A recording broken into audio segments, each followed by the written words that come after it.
हमारी आज की कहानी का उन्वान है मैयत और बरसहा बरस का राशन। आज उसकी आँख वक्त से पहले ही खुल गई थी, या शायद वो सारी रात सो ही नहीं पाया था। उसके जहन में पिछली शाम की बातें घूम रही थी।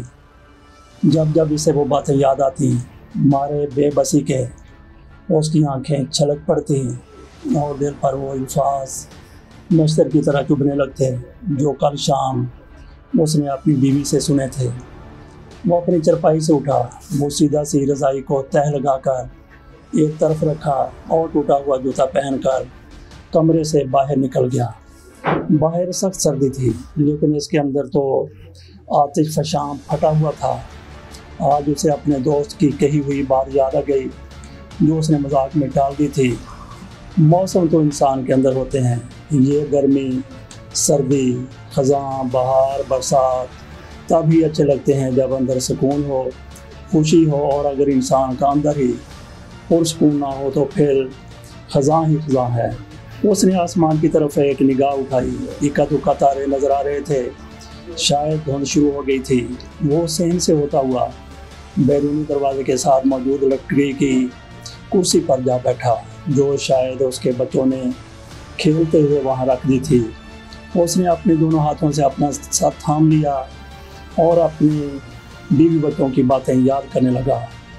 कल जब वो काम से वापस आया था तो बड़े अच्छे मूड में था, क्योंकि आज उसको 300 की बजाय 500 की दिहाड़ी मिली थी। आते हुए उसने 1 किलो मुर्गी का गोश्त ख़रीदा, जो कि उन दिनों सस्ता होने की वजह से 120 रुपये में मिल गया। उसके अलावा बच्चों के लिए बिस्किट और चॉकलेट्स भी खरीदी, जो कि ज़्यादा महंगी तो ना थी, लेकिन इसे पता था कि बच्चे इतने में ही खुश हो जाएंगे। आखिर में उसने बीवी के लिए 2 दर्जन रंग बिरंगी चूड़ियाँ, 2 छोटे क्लिप और 2 छोटी मोटी चीज़ें भी खरीद ली। जब वो घर में दाखिल हुआ तो उसकी जेब में सिर्फ 55 रुपये बाकी थे, जिनमें से उसने अगले रोज जाते हुए वैगन का किराया भी अदा करना था।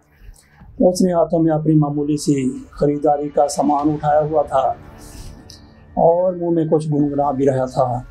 उसके चेहरे की मुस्कुराहट ने फिर से उसको जवान कर दिया था। शाम ढलने से कुछ देर पहले ही वो घर पहुंच गया। उसने धीरे से दरवाज़ा खोला और इधर उधर देखा। दाएं तरफ उसके सारे बच्चे खेल रहे थे। उसने सोचा कि सबसे पहले बीवी को उसकी चीज़ें देता हूँ ताकि वो खुश हो जाए। 2 माह में मुश्किल एक दिन ही ऐसा आता था जब उसको 4 या 500 की दिहाड़ी मिलती थी, और फिर वो इन पैसों से अपने घर वालों के लिए छोटी छोटी चीज़ें खरीद लाता था। लेकिन उसने कभी भी अपने लिए कुछ नहीं खरीदा था। वो पुरानी चीज़ों पर गुजारा करने का आदी था, या फिर ये भी हो सकता है कि मुफलिसी के हाथों उसकी सारी ख्वाहिशात दम तोड़ चुकी हैं। उसे अपने लिए कुछ खरीदना अच्छा नहीं लगता था। वो इधर उधर देख ही रहा था जब सबसे छोटी बेटी ने चीख कर कहा, अब्बू आ गए, अब्बू आ गए। वो धीमे से मुस्कुराया और अपनी बेटी को गोद में उठा दिया, क्योंकि उसकी मासूम सी बेटी ने उसका सारा मंसूबा चौपट कर दिया था। अब सब बच्चे बारी बारी उसके गिर्द जमा हो गए। वो हर एक को बुलाता, प्यार करता और बिस्किट चॉकलेट देता। बच्चे ये सब देखकर बहुत खुश हो रहे थे। वो जब भी बच्चों को खुश होते देखता तो उसका सिरों खून बढ़ जाता। बाज़ औक़ात उसे अपना बचपन भी याद आ जाता, लेकिन वो जल्दी ही सब कुछ भूलकर अपने बच्चों में मगन हो जाता। जब सब बच्चों को चीज़ें दे चुका तो फिर बोला कि तुम्हारी अम्मी किधर है। अम्मी का नाम सुनते ही सब बच्चे जो कुछ देर पहले चीज़ें मिलने पर खुश हो रहे थे और शोर मचा रहे थे, अचानक खामोश हो गए। वो भी बच्चों के इस रवैये पर थोड़ा परेशान ज़रूर हुआ, लेकिन फिर खुद अंदर चला गया। वो बारी बारी सब कमरे देख रहा था, पहले बावर्ची खाना, फिर मेहमान खाना और आखिरकार अपने कमरे में चादर ताने लेके अपनी बीवी मिल ही गई। उसने बड़े प्यार से बेगम को आवाज़ दी, लेकिन वो टस से मस न हुई। जब उसने बीवी को कंधे से हिलाया तो वो हड़बड़ा कर उठ बैठी। उसने पूछा, खैरियत तो है ना? आज मोहतरमा किस वक्त की नींद ले रही हैं? लेकिन जवाब ना पाकर उसे महसूस हो गया कि घड़ी पर आज फिर 12 बजे हैं। वो सख्त थका हुआ था और भूख से निढाल भी। फिर भी उसने खुद पर कंट्रोल करके मुस्कुराते हुए अपनी बीवी की तरफ देखा और तंग करने वाले अंदाज में पूछा, क्या बात है, आज मेरी ज़िंदगी को बच्चों से मार तो नहीं पड़ी? और साथ ही हल्का सा कहका भी लगा दिया। उसकी बीवी जल्दी से उठ बैठी, जूता पहना और गुसलखाने में घुस गई। वो वहीं बैठा सोचता रह गया। ये उसकी रोज़ाना की आदत थी कि वो जब भी आता बीवी बच्चों से खेल के प्यार करता, वो खुश ना हो, उसकी इसे कोई परवाह नहीं थी। लेकिन उसकी बीवी बच्चे अगर परेशान हो तो ये से बर्दाश्त नहीं होता था। थोड़ी देर बाद उसकी बीवी हाथ मुँह धोकर आई तो उसने जल्दी से उसके लिए चूड़ियाँ निकाल कर रख दी और क्लिप पकड़ कर उसको लगाने लगा। लेकिन उसने हाथ पीछे कर दिया। वो अपनी बीवी के इस रवैये से दिल बर्दाश्त हुआ, लेकिन फिर कहने लगा कि मैं गोश्त लाया हूँ और आज मुझे 500 रुपये मिले तो आप लोगों के लिए थोड़ी बहुत चीज़ें भी खरीद लाया हूँ। उसकी बीवी जो पहले खामोश थी अचानक ही फट पड़ी और कहने लगी, कब तक इन छोटी छोटी चीज़ों से हमारा दिल बहलाते रहोगे? अब बच्चे बड़े हो रहे हैं और तुम्हें इनकी कोई फिक्र नहीं। जिस दिन तुम्हें दिहाड़ी ना मिले उस दिन हमें भूखा सोना पड़ता है। कितना अर्सा हो गया कि हमने नए कपड़े नहीं खरीदे, नए जूते नहीं पहने। लोग तो पूरे पूरे साल का राशन एक दफ़ा ही ले लेते हैं, लेकिन तुम हो के बस दिहाड़ियों पर ही गुजारा कर रहे हो। हमारी शादी को 15 साल हो रहे हैं, लेकिन इसके बावजूद भी तुम आज तक मुझे समझ ही नहीं पाए। हम औरतों का भी जी चाहता है कि नए कपड़े पहने, घूमें फिरें, लेकिन तुम खुद अनपढ़ होना, इसलिए तुम इस चीज़ को क्या समझोगे? बीवी के मुंह में जो आया बोलती चली गई और वो हमेशा की तरह धीमे धीमे मुस्कुराता रहा कि ये तो रोज़मर्रा का मामूल था और अब तो इसे इसकी आदत हो चली थी। इसे ये पता तो चल ही चुका था कि आज उसकी बीवी फिर किसी घर से नई बातें सीख कर आई है।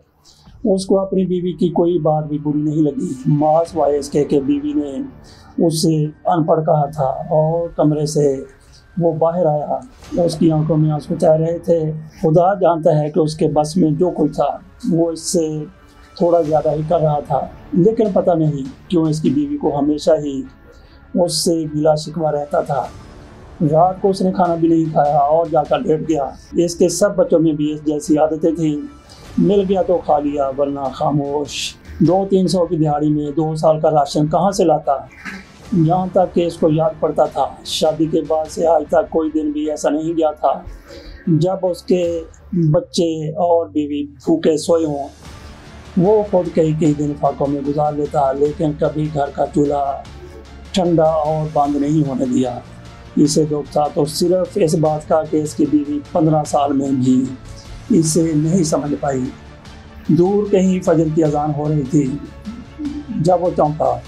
तकरीबन 2 घंटे सख्त सर्दी में खुले आसमान तले बैरूनी दरवाजे के पास टूटी हुई कुर्सी पर वो सिंह में बैठा रहा। वो जल्दी से उठा, वुज़ू किया और नमाज अदा करने लगा। नमाज के बाद उसने मामूल के मुताबिक ही दुआ की, लेकिन आज इसमें ये इजाफा किया कि या अल्लाह, मेरी बीवी की नज़र में मुझसे ज़्यादा मालो दौलत या गंदम चावल की कीमत है, तो फिर इसको इतना रिज़्क ज़रूर दे जिससे इसका गिला शिकवा ख़त्म हो जाए कि मैं इसके लिए कुछ नहीं कर सका। करीम मालिक, इसके लिए साल के राशन का इंतज़ाम फरमा। उसने अपने खुदा से भी कभी शिकवा और गिला नहीं किया था, बस मामूल के मुताबिक नमाज अदा करता और दुआ मांग लेता। वो कहता था, इबादत और रिज़्क 2 मुख्तलिफ चीज़ें हैं। खुदा की इबादत सिर्फ उसकी मोहब्बत और अक़ीदत के लिए करनी चाहिए, ना कि माल और दौलत के लिए। और अगर हम खुलूस नीयत से इसकी इबादत करेंगे तो वो हमें हमारी औकात से बढ़ कर देगा, चाहे उसके लिए जितना भी वक्त दरकार हो। इसलिए वो हमेशा ज़रूरत की चीज़ें ही मांगता। फजर की नमाज के बाद वो दोबारा अपने कमरे में गया। बीवी बच्चे सो रहे थे। उसने सबको उठाया ताकि वो भी नमाज अदा कर लें।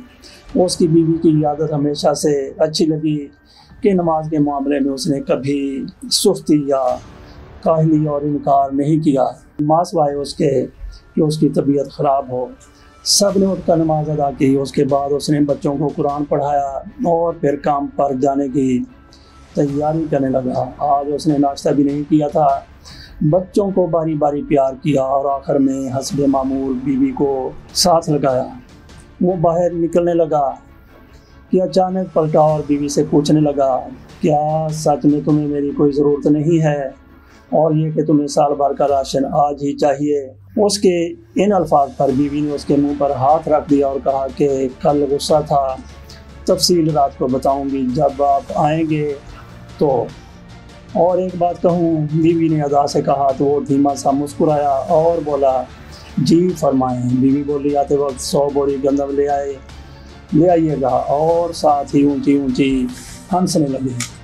वो सबको अल्लाह हाफ़िज़ कहकर मामूल की तरह काम पर निकल गया।